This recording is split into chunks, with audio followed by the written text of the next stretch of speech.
Hello, and hail to the chief. I'm Rob London. I'm Jen. And I'm David, and it's an election year.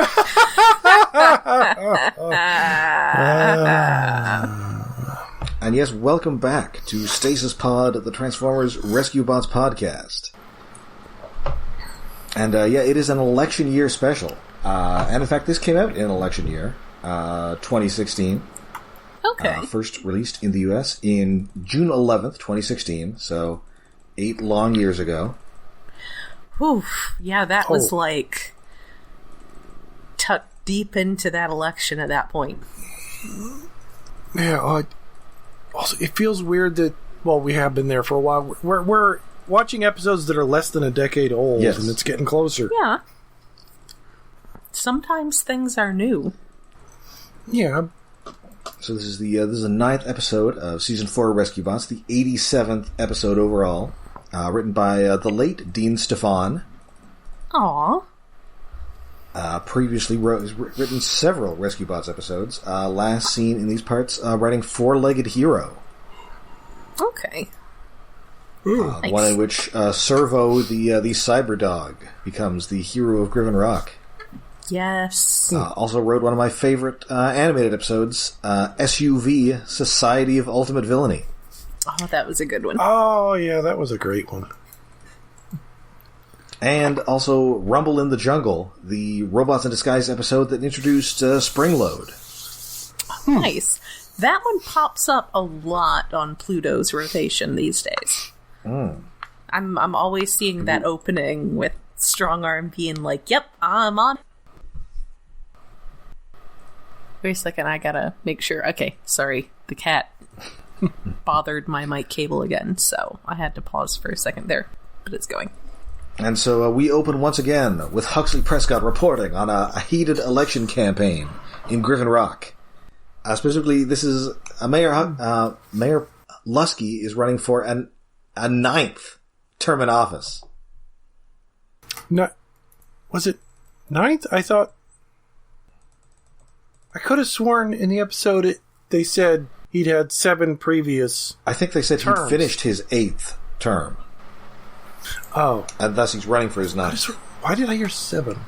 The important thing is there are no term limits here. Yes, and also... Well, for mayor of a small town... And also nobody ever runs against him. No.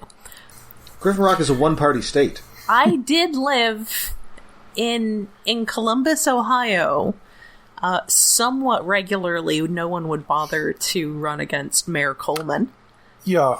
But Mayor Coleman was also the kind of guy who one day I was sitting in a coffee shop and he walked in and everybody was just like, hey! Whereas the guy who followed him was not nearly as charismatic. He's the one who, at some point, like, people were trying to convince him to run for governor, and then his wife ended up in some, like, drunk driving scandal, and it just had this it felt very much like, well, I guess I can't run for governor now. Too bad. Like, he clearly didn't want to. So, yeah, I have been in a city with a firmly entrenched mayoral political machine.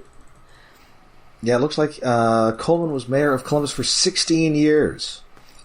Yeah, he was there for a pretty long time. By the time he walked into the coffee shop and everybody was like, hey, that was probably year 14 or 15. He was very firmly entrenched and pretty well liked. I don't think we're even big enough to have a mayor.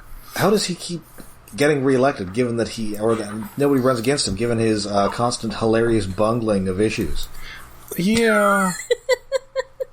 Probably nobody wants to be mayor. They're all busy doing, like, crazy science and stuff. Well, and apparently you need a short memory to live in Griffin Rock, which means that you could not live here if you were aware of the constant peril that you're invariably in. That's fair. That's fair observation. But he still runs a big campaign every time because he loves the attention and he wants to ensure a landslide. And people like the pageantry and silliness, and something bad is going to go wrong. Like at this rally where they have a pizza delivery blimp that shows up with a couple... It's a Zeppelin! This is an alternate history, and there are pizza Zeppelins. It's a pizza Zeppelin! And a couple guys parachute out of it, carrying just big stacks of lashed-together pizza boxes. They're barely lashed together. They go flying off and start slicing through things. How hard are these pizzas? Or is it the boxes? I think it was probably the cardboard. Yeah. Well, if this is a Zeppeli that's delivering pizza, hopefully they're also delivering Zeppeli for dessert. You would hope. But instead they're delivering death to these attendees of this rally. As a gust of wind catches them, the pizza boxes go everywhere, they go through the parachutes. Yeah. I mean, it's still like, it's just falling pizza. It's very perilous for the pizza, but... Yes. Like, the biggest risk is you're going to get hit on the head with some pizza. It's probably not that hot. Yeah. It's probably moderately warm. Well, especially you wonder how long it takes them to, fire up that Zeppelin to get it. Unless the pizza restaurant is in the Zeppelin. Yes! I was thinking the pizza oven is in the Zeppelin. That would be great. I have a new idea for a business. Although, obviously, you would expect that to be more of a submarine shop thing, given, blimpies. Well, maybe it's to compete against a subway shop. They needed to take this to the sky. Ooh, maybe. That's what they just have instead of food trucks. Just competing food blimps. I mean, that'd be kind of neat, but really hazardous, and you can only, land at a fairgrounds. But the imminent loss of the pizza is moderately perilous, but I have to say that actually the 2 commercial breaks later in the episode have higher stakes than the falling pizza delivery guys. Yes.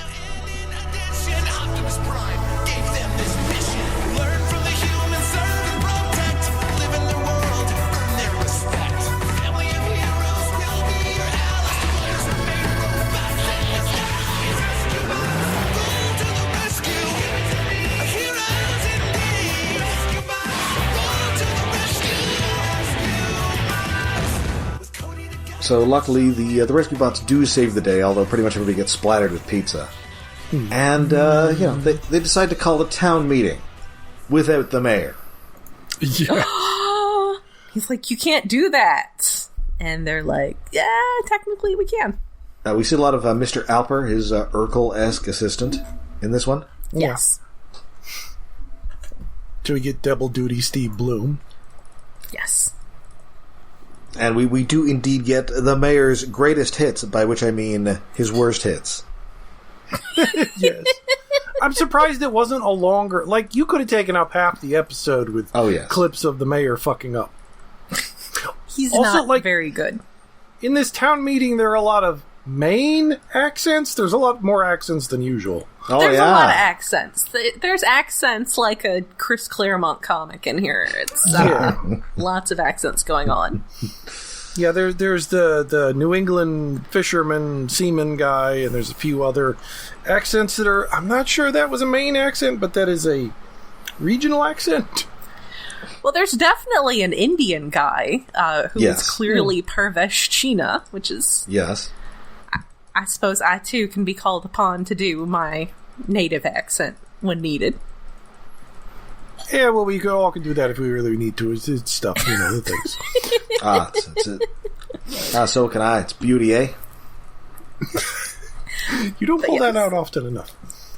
Sure, I think I've done more, Strange Brew impressions than you have on the show. Well, that's because Mackenzie Brothers. I don't do a good Max von Sydow. Oh, yeah. Took me too long to remember McKenzie Brothers. Anyway, so we're looking, so they broadcast. They're really looking for another candidate. Somebody with a real no nonsense approach to law enforcement. And then Cody's all, hey, well, how about Chase? He has an extremely no nonsense approach to law enforcement.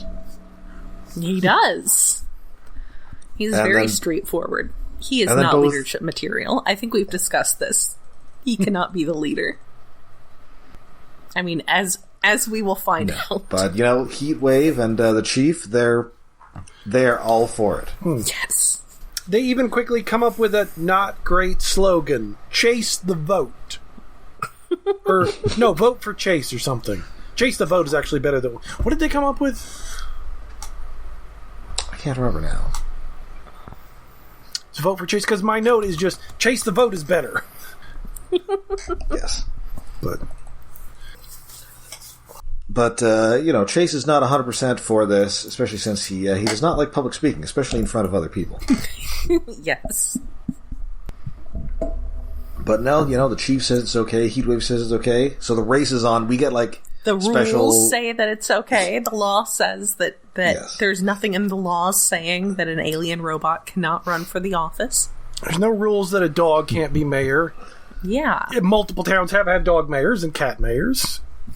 Yes. And it turns out it's not even a full-time job, so he can just keep being a rescue bot while also being the mayor. Yeah, there was 2 stipulations that you had to be a citizen of Griffin Rock for 3 years and something else.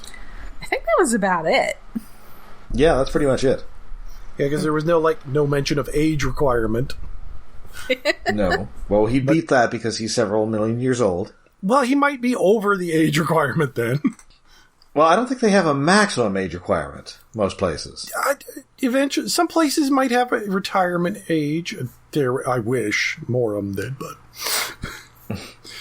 But I'm 4 billion years old. You're well over. In my audio again, because now Maddie is...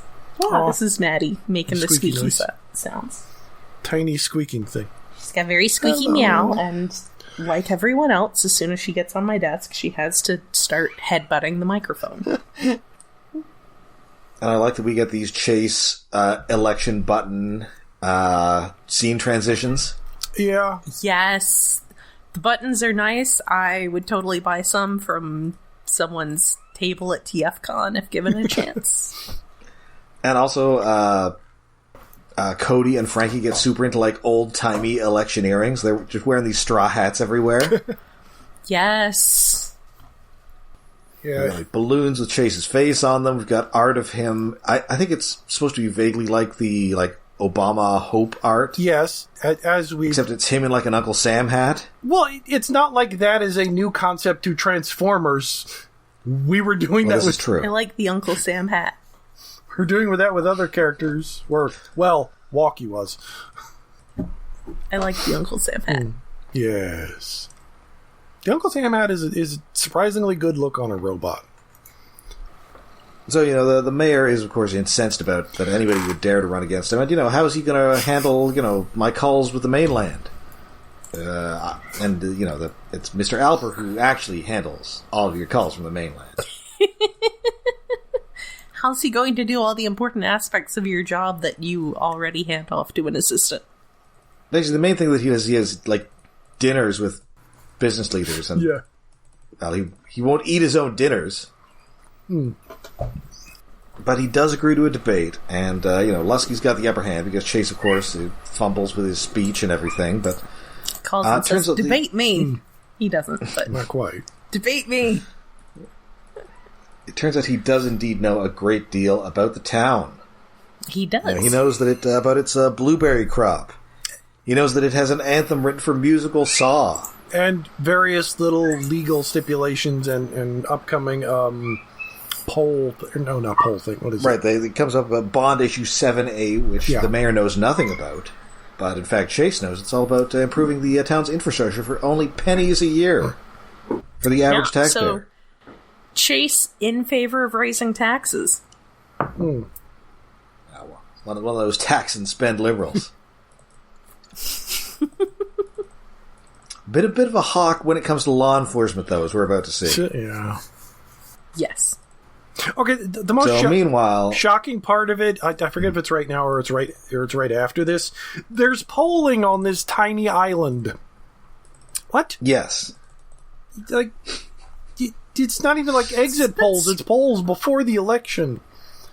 What else do you think Huxley Prescott is doing in his spare time? I guess, but absolutely in his van down by the river. I assume he would need help on this tiny island with a population of maybe 1,000. I mean, Huxley Prescott is definitely... He's got like a whiteboard set up in there. He's like that... who's that guy on MSNBC? Steve something? Steve Kornacki. That guy. Yes. Steve Kornacki. He's got all the polling data. He's definitely got like a map of Griffin Rock set up that he's pointing to. Yep, pointing to which streets, and he's just going over there, being like, "Citizen, who are you supporting in this mayoral race?" It's just... Oh, yeah. And at one point, Cody says the polls are looking great, and Chase hopes so, given that this is a firehouse, and I do polish them on a regular basis. Yes. Some really good deadpan jokes in this episode. And meanwhile, Doc Greene is working on a MacGuffin device. Of course. As he does, as is his way. It's a mini molecular collider. What does it do? Listen, it explodes. That's what it does. Yes. I mean, of course it does. It could lead to real advances in the field of science. The field of blowing up small islands. Science in the Night Vale sense. So, it is time for Luskey to do what he does best, and that is wacky stunts. Yeah. Yes. Which means he puts on a cowboy outfit and starts walking through the streets of town on that dangerous mechanical bull. No! Yeah, which they had to drag off the island of misfit robots. Yes.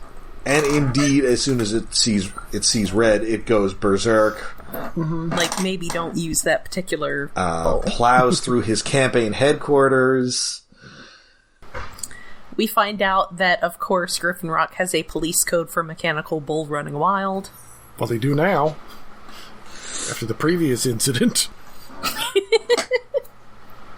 So, somebody says to call 911. It may be I'm guessing like it's a subset of mechanical dinosaur running wild, because that happened first. Mechanical animal running wild is a police code. Yeah. Not to be confused with the Marilyn Manson album, which I think is also a police code, as soon as he's playing that. Mechanical animal? I am a mechanical manimal. Mechanical manimal! Ooh. Ooh. Huh. That feels like a Transformers episode title. Manimals. Manimal, in color. So somebody says to call 911, and then Chase says, "I am 911," and then the shades lower over his eyes. Yeah! We won't get fooled again.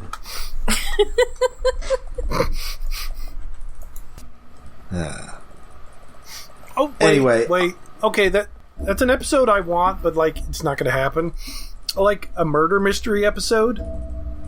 But, of course, you're not going to have murder on this island, so it would have to be like a murder mystery dinner episode. Oh. And the robots just get involved and mess everything up. Anyway, Heatwave is regretting this entire thing. Yes. Yes. But it's too late because Chase... He regrets having made this recommendation. Yes. Chase is victorious. He is the mayor. Yay! Yeah, he studied as politicians, and he's ready to be sworn in after some mishaps. Yeah. Can't not have mishaps on Griffin Rock. So pretty quickly he takes office, and he's decided that, hey, you know what a great way to save money is? Turn off all the lights. He's a robot. He doesn't need them. He's a robot. He can see in the dark, but his assistant needs light, so that's not entirely a great idea. And it turns out he just starts cutting corners everywhere and following every rule and inevitable chaos. Almost immediately he has gone mad with power. Yes. Yeah. This is the ACAB episode. But like... he institutes more regulation. Well, enforces more regulations. And then the worst thing is, like, you cannot go over 10 miles per hour anywhere on the island unless it's for an emergency. And also, all streets are one-way streets, and also no dog walking on alternate Fridays. Oh, yeah, the one-way streets thing is nuts. Well, it's one of those, you cannot have a garage sale without a permit. Yeah. That's right.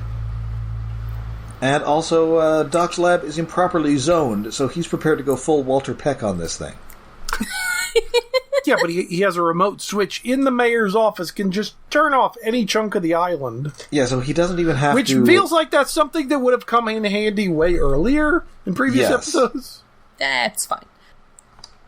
Also, he notices that the mayor has been spending an awful lot on keys.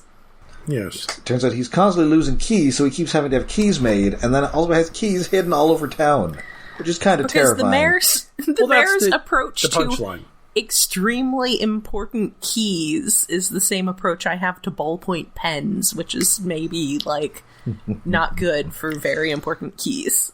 Like, you don't just have them lying around everywhere, so there's always one when you need it. Well, it's good for the resolution of the episode in a funny way, but... That's true. Yes. It does pay off. It turns out that, the people of Griffin Rock may be right, and that he may be crazy, but it might just be a lunatic that they're looking for. Oh, wait, where is it? Is it when he loses the election, or is it a little bit later when Mayor Luskey drowns? That's next episode. No, he's just in the... He's in the pool. The tub when he finds out that he lost. Oh, that's right. Because he's got a rubber ducky, and I was like, hey, that's some big Megatron. Where's Megatron energy? Yeah. He loses the election, and he just sort of sinks into the pool bubbling. And, like, that's the end of the scene. It's like, well, okay, the previous mayor just drowned to death. All right. So he's dead. He's like that Prime Minister of Australia who just drifted out to sea and was never seen again. Oh, yeah, that's one of the weird political mystery thingies. It's extremely Australian. But also, like, he was a really good swimmer.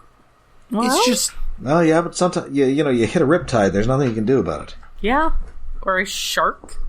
Yes, but, the thing was, like, he was a good enough swimmer, he should have known what to do in a riptide. It's just very odd.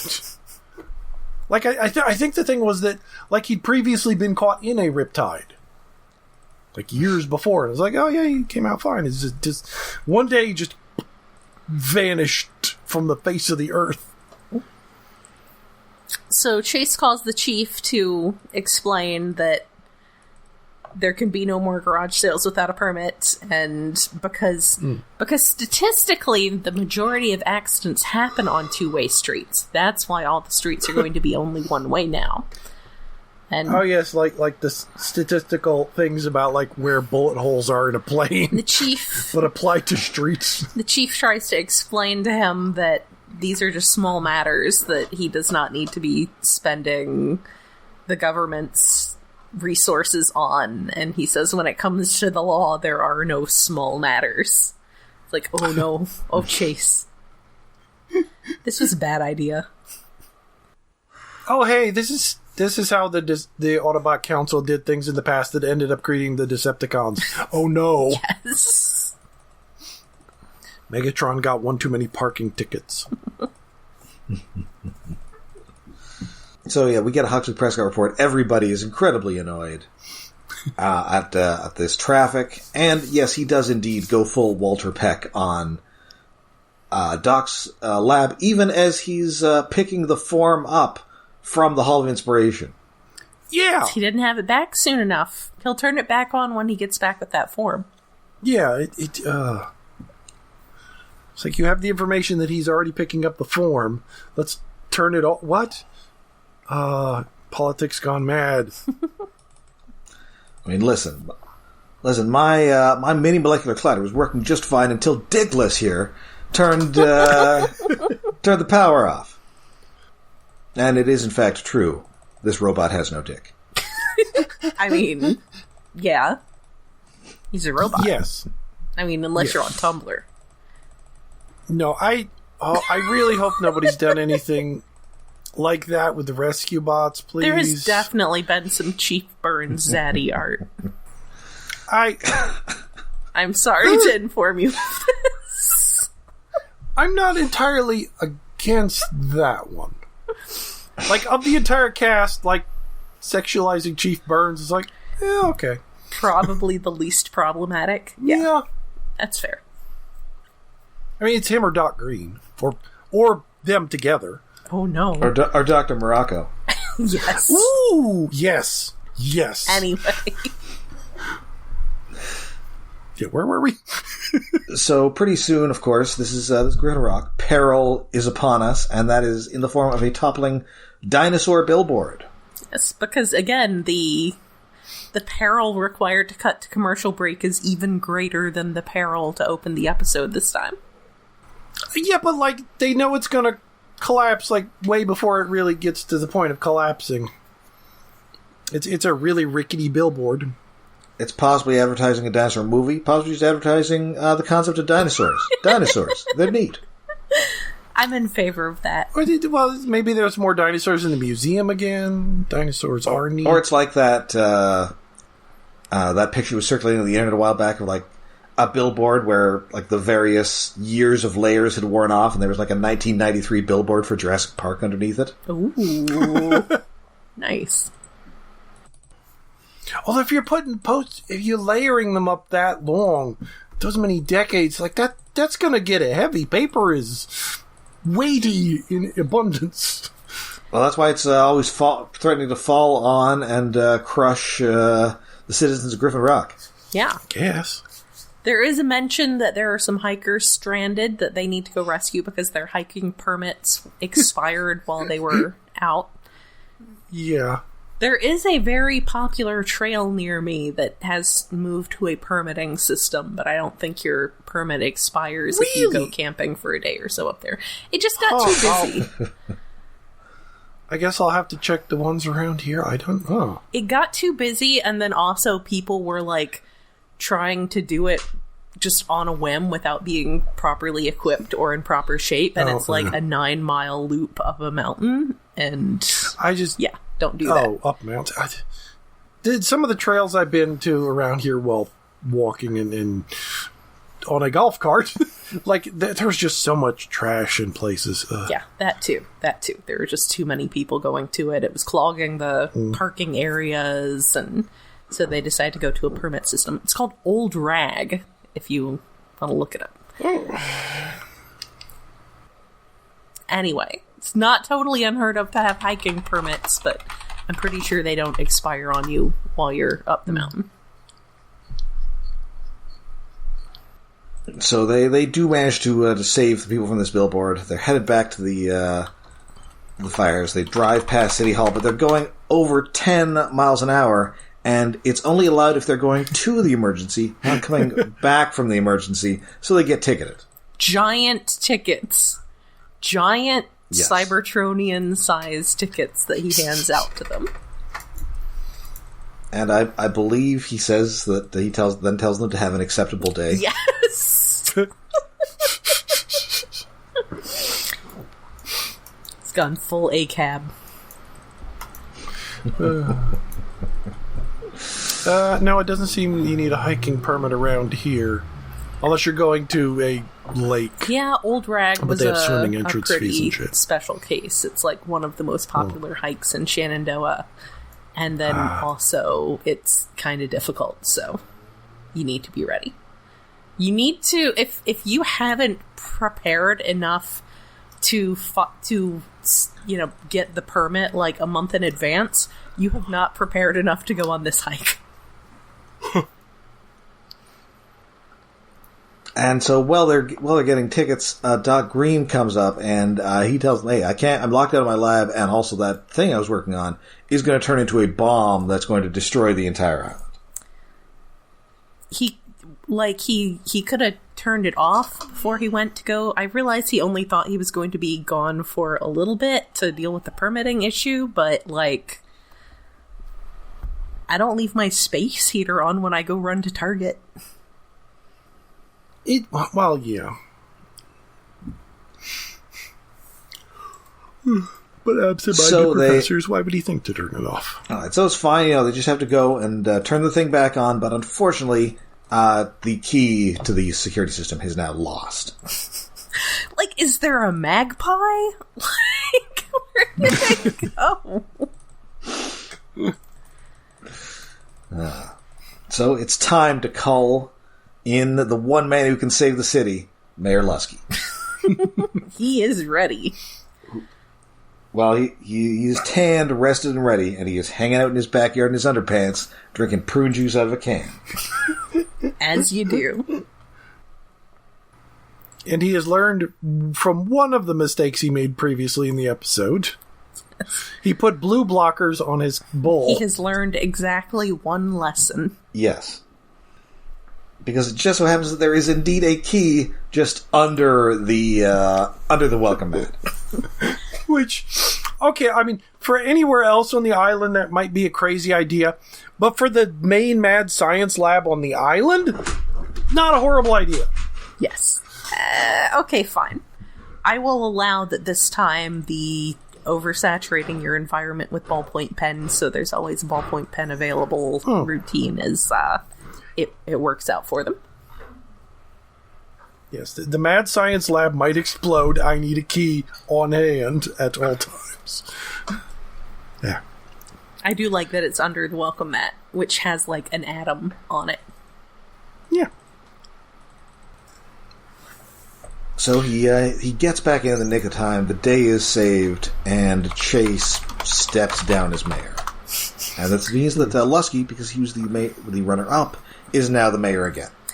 Chase is concerned that it's more important that he continue his civic duty, but they convince him that stepping down is his civic duty. And of course the mayor celebrates with fireworks that quickly set a bunch of trees on fire. Yeah. Chase instructs everyone to please panic in an orderly fashion. Yeah.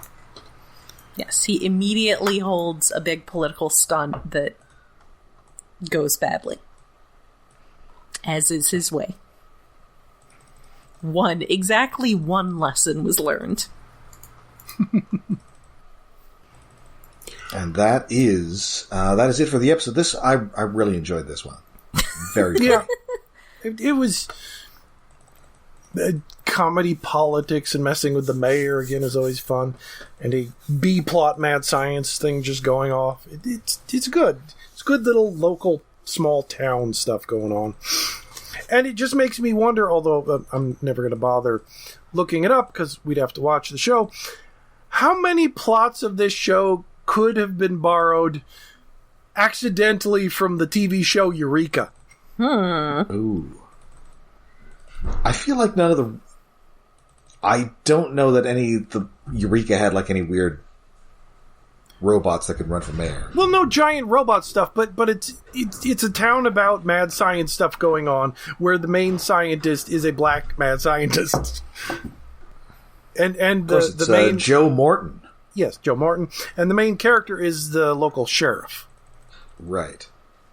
So it's like there's bound to be like some similarities going on every once in a while. Like accidentally there has to be like the same plot at least once. Mm-hmm. So now, but again, I'm not going to go back and rewatch that show. Not like a David Wise situation where he was literally just assuming that a different group of children would be watching this other show that he wrote, so he just reused the episode. Yeah. Mm-hmm. All right, so I believe that now brings us to David's Tokusatsu Corner. Oh, yes. This week on 1, 2, 3, 4, 5. 5 Man! The whereabouts of our parents! Dun dun dun! Ooh. Because at the very beginning of the show, the 5 siblings lost their parents in an alien attack by the aliens that are now trying to take over Earth. And they were parents were assumed dead, but they're not. Surprise.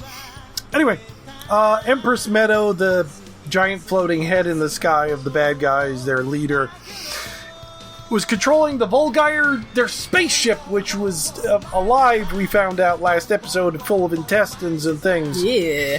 And is trying to destroy the Earth to absorb death energy. So not just sentient, but alive. Yes. Gross.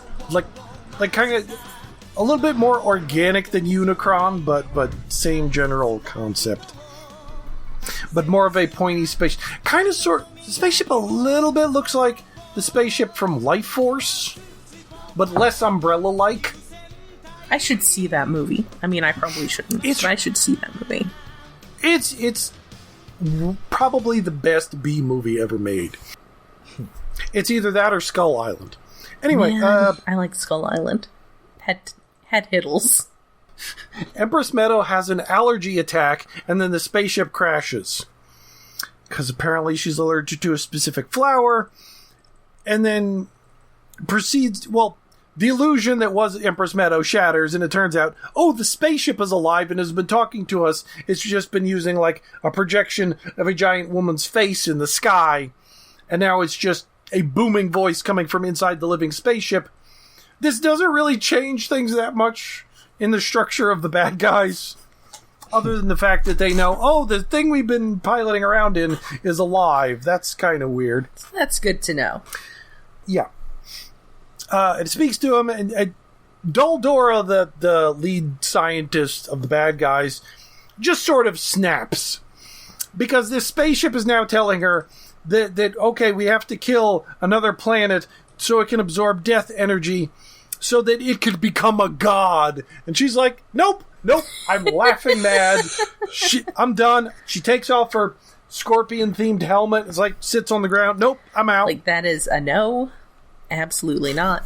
Just starts cackling and wailing, and then like, you're a monster, not a god. What have I been living for? And it's like, she's over, and then Volgire's like, yeah, no, okay, I need a monster of the week. I'm gonna wrap you up in some vines, and sure, I'll wrap up your sidekick too. He's shaped like an egg and fuse you into one monster that's rose-themed and thorned and send you out to go kill those flowers that are causing me allergy attacks. Sure. I too would like to just kill all the flowers causing me allergy attacks. So, relatable. Meanwhile, the Red Ranger is still running around in the base. The bad guy, the spaceship, with Gunther from space from last episode who rescued him. And then they stumble into Billions, who's drunk. And Red is like, why are you still following this giant monster that wants to be a god? What the fuck? And Billions is all, man, I got two things, sake and swords, and those are my only purpose in life. And just starts fighting the Red Ranger. And they continue to fight in the ship, and then outside. Meanwhile, the Rangers encounter the fused thorn Doldora monster, trying to destroy, and almost successfully destroying all the plants that the Empress is Volgire is allergic to. Except for one that's carried away by a child, and there's a small chase scene there. Meanwhile, Billions, in the process of Billions fighting Red, Gunther gets between a sword and dies to save the Red Ranger. As you do in a romantic sacrifice or something. Yeah, normal stuff. And then Red drags him away, and Gunther reveals, oh yeah, I know where your parents were. 'Cause, funny story, I ran into them, and they rescued me, and healed my wounds, and then I stole their giant robot spaceship, which they were planning on using to come back to Earth to visit you. Oopsie, I'm dead. R.I.P. me. Yeah, but at least he mentions the planet they're on. So they can call, I guess. It was nice of him. Yeah, anyway, we get to the end. I did not expect Billions to die, but he does. Oh. Like, he gets stabbed by the Red Ranger. Well, also because, like, Doldora got turned into the monster. I figured this was her final episode. I didn't realize it was also Billions' final episode. But Billions gets killed, and his last lines are, how beautiful the moon is, which... Okay. That's a line, at least some degree of that's like, I love you in some things. It's like a Japanese idiom of two people in love. Instead of saying, I love you, they just look at the moon and say, look how beautiful the moon is. And somehow that's like shorthand. A la The Princess Bride, As You Wish. is just talking about the moon. But then after that, right before he explodes, he shouts, "Sake!" It's like he wants to be drunk as he dies. Fair. Anyway, yes, Jen, there is a giant robot fight. The Rose-themed Doldora monster gets big. Good. And the Rangers robot fights, and Yay! it's okay. That's the most important part. Sorry. Two of the big generals and the henchmen of the science lady are all dead in one episode. We are rushing to the end really quickly. Somebody noticed what episode they're on. Yeah, spoilers, this is the third to last episode. They're like, oh shit, we're almost done. Yeah. Better start having villains either defect or die. Yeah. As is the way. I didn't expect this many to die in one episode. They're cleaning house kind of quickly. Yep. And Gunther gets a Christian burial. Huh. Like, they just... Sure. They're talking to his cross at the end of the episode. It's like, we'll protect the earth for you and this one flower you helped save. Thanks, bye.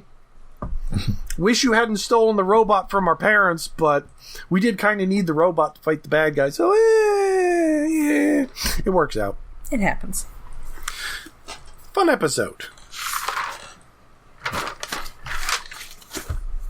Alright, so that does it for us for this week. We'll be back next week with more Rescue Buzz action. Until you can find us all over the internet. We're on Twitter, we're on Facebook, we are on Mastodon, and we have a Patreon. Yes, we are hosted on iaconunderground.net, where we have a Patreon set up to help with hosting and other expenses. That is patreon.com/iaconunderground. For January, David got to call birthday privilege, and we watched One Piece, and were horrified by the violent clown. As all good people should be.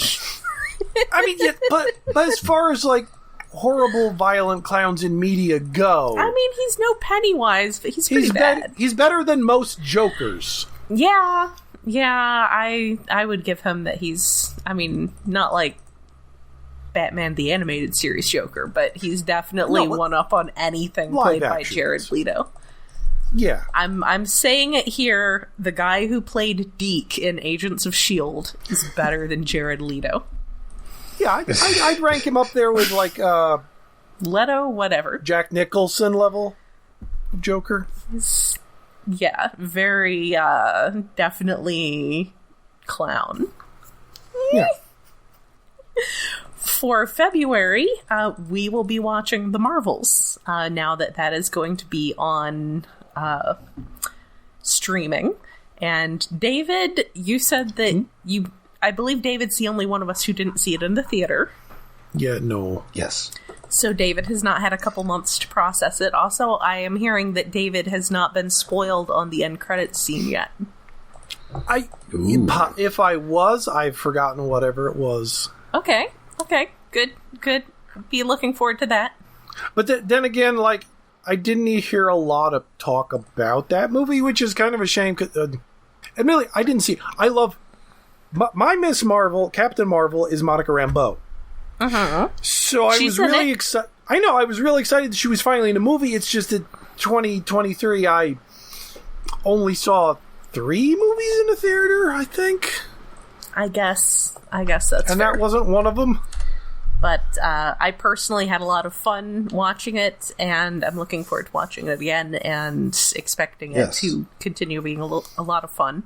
I did feel more comfortable recommending it to my boss at work, who has a 9-year-old daughter who really loves animals, versus Guardians of the Galaxy 3. Ooh, yeah. Who I was like, I don't know if she's ready for that. But this, I was like, you should definitely take her to see that. Well, and especially if she loves animals. Some good animals in this. Yes. Aw, babies. As in more than one? Ooh. Yes. Yes.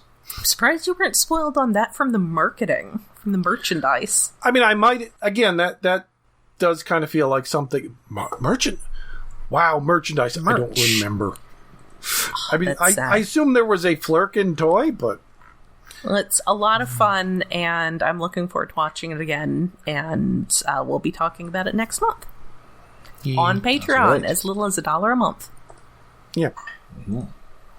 But we will be back next week on the main feed with a new Rescue Bots episode as we get ready to celebrate Allspark Day. Hooray! Ooh. Happy holidays! Until then. Dahu, Dore, Dahu, I'm just gonna start celebrating that instead of whatever other winter people are celebrating. I mean, yeah, but it's... Yeah. Well, don't forget that instead of Christmas, you've got midwinter, which involves the delivery of fresh bread. That's true. Man, I forgot to take my new neighbors, who I actually rather like, some fresh bread mysteriously delivered on their doorstep. Alas, maybe next year. So until then, I'm Rob.